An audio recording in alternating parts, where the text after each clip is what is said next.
Joe Bryant, also known as Joe Jellybean Bryant, passed away today at the age of 69. He was just a few months short of turning 70. He was a legend in the Philadelphia area. That's where he was born. He was a playground legend. He played high school basketball there. He played college basketball there at LaSalle. And then he got drafted by the 76ers in the 1975 draft as the 14th pick. I believe at that time the Sixers signed him to like $1 million contract. It was one of the first $1 million contracts in NBA history.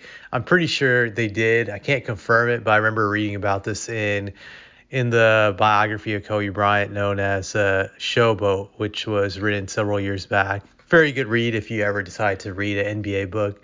Must read. I can't remember the author of the book, but it was a great read. It was very entertaining. But anyways, I found the book Showboat interesting because it was not just about Kobe Bryant. It was mainly about him, but it was also about his family, just his parents, like before he was born, what type of people they were. Joe Bryant, he grew up in a working class neighborhood in Philadelphia. His father, I believe, escaped the South. His father was originally from Georgia, I believe, fled the South during like Jim Crow, went to Philadelphia, started a new life. That's where Joe was born. And he was a working class man, his dad. So he had a working middle class upbringing. It's interesting because he would later on meet Kobe Bryant's mother, I think when he was late in high school or in college. I can't remember when, but what was interesting about the relationship was Kobe's mother was from an upper middle class elite family, and her family actually looked down on Joe despite him being a promising basketball player when he was in college. They thought he wasn't good enough for her because he wasn't from the same class. Still, with that being said, Pam decided to commit to him, and even Pam to some degree kind of did look down on his upbringing, didn't feel like he was on her level class wise, but still decided to be with him because of the potential he had to be successful as an athlete. In the book, they say that Pam had to teach him how to adjust to being upper middle class and rich and that lifestyle, that she had to groom him into it. And her parents eventually accepted him due to, again, the promise that he was going to be a successful basketball player and could provide an income that could take care of Pam, obviously. So that was interesting to read about that.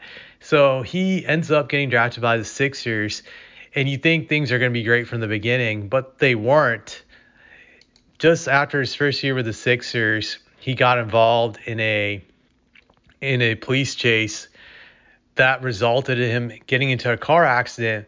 But the thing that was really big about this car accident was that there was a bag that contained a few vials of cocaine in his car. He was doing cocaine with his ex-girlfriend, who he was cheating on his wife Pam with at the time.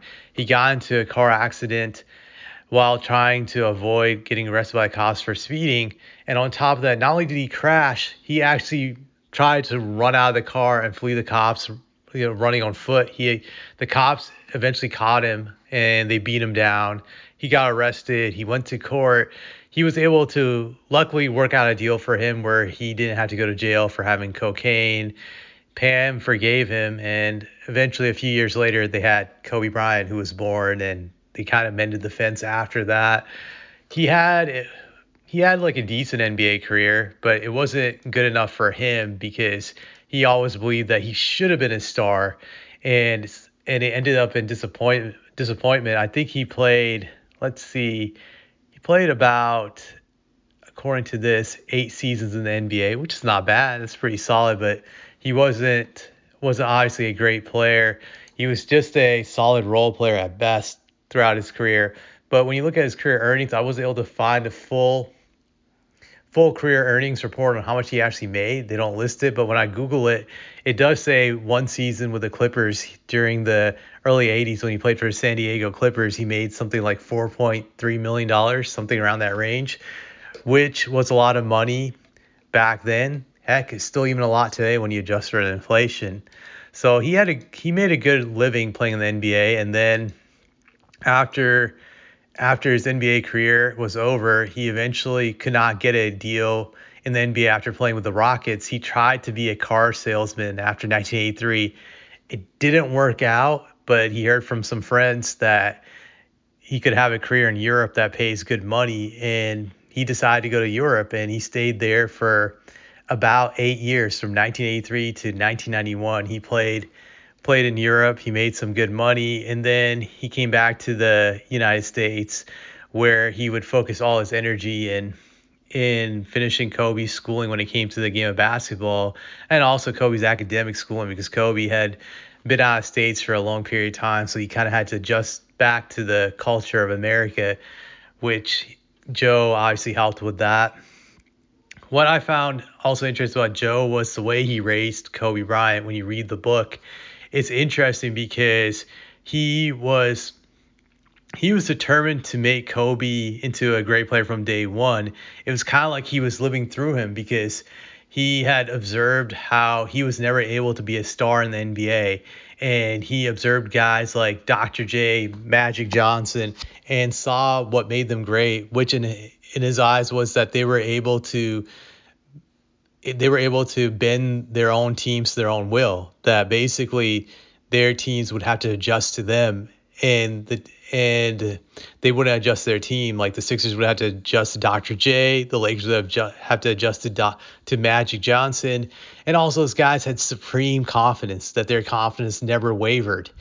And so he was going to impart those lessons in Kobe Bryant, that he was going to emphasize always being confident no matter what, no matter how bad you played, to have supreme confidence, even if it was arrogance, that he was going to instill that in Kobe. And I think we all saw that in Kobe throughout his career, that he always had that extreme arrogance, even when things weren't going his way. That's attributed to Joe. He would always instill it in him. Joe was very, very supportive of Kobe. I remember reading in the book that when Kobe first started playing basketball in America, when he came back from Italy, he wasn't good. He had one game, I think, where he had 0 points, and he was terrible. And Joe didn't actually get upset at him. It was more like the opposite. He would tell Kobe, like, hey, I still believe in you. I still love you. It doesn't matter. I'm proud of you. You're going to get better. He had that constant encouragement of Kobe to keep believing in himself, keep striving, which you don't see with a lot of parents who are trying to push their kids. He had a way of doing it. And what was also interesting about Joe was that he would always put Kobe in situations where he got to be the man. I found that interesting. For example, AAU, when he would talk to these AAU coaches before Kobe would agree to play for an AAU team, he would tell the coach, the way this is going to work is Kobe will get all the touches no matter what. The offense is going to run around Kobe. And if you don't agree to do that, then Kobe's not going to play for you. That's how Joe would run things. Even when Kobe went to that prep school, Laura Memorial, I think that was the name of it, he actually told the coach ahead of time, like, hey, I'm picking you guys because you guys don't have a star, and my son Kobe will be the star. It's going to run through him. He's going to be the guy. He's going to be the man, and that's what I want, and that's why he's coming here. This is when Kobe, there wasn't much known about Kobe, but Laura Memorial High did not have like a legit basketball program. So Joe had him go there essentially for that reason. So I thought that was actually smart, because he was always putting Kobe in a situation where he was going to have the best chance to succeed. And that's really what you want to do as a parent. You always want to put your kid in a situation where the odds favor him to succeed. So that's one thing I always found interesting about Joe in that regard. I give him credit for that. That was very smart, because it did pay off. It paid off big time. And obviously Kobe would then have the confidence to go to the NBA. Things looked like they were going to work out great for Joe and his family. And for a period of time it did. They all moved to LA. Kobe lived with them.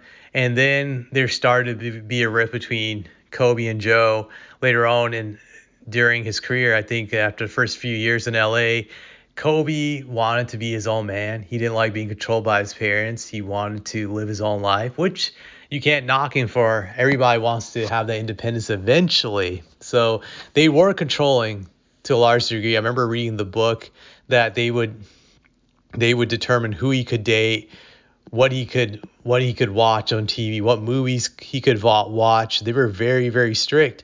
I remember reading in the book how Kobe wasn't allowed to watch rated R movies growing up. That's how intense they were, and that when he was on the Lakers, he couldn't really bond with his teammates because all of them had watched rated R movies, and he was only watching like PG movies like Star Wars and stuff. So his parents kind of hurt him in that way socially. They wouldn't let him just watch whatever. So it kind of messed it up when it came to team bonding. The other thing I found interesting was that they would determine at a young age who he could date and who he couldn't date. So he couldn't select who he wanted to date, which eventually caused Kobe to rebel. And you saw Kobe eventually dating Vanessa, who his parents didn't approve of. That caused all the ultimate rift where there was really a split between those two, and Kobe then just cut them off. Joe didn't approve of Vanessa. He thought Vanessa was trying to use Kobe for his fame and his money, which I do agree with Joe. If you read the book, Vanessa is definitely not a good person. When you read about all the stuff she's done, she was a rotten person, but Kobe was young. He was madly in love with her, and you know how that story goes.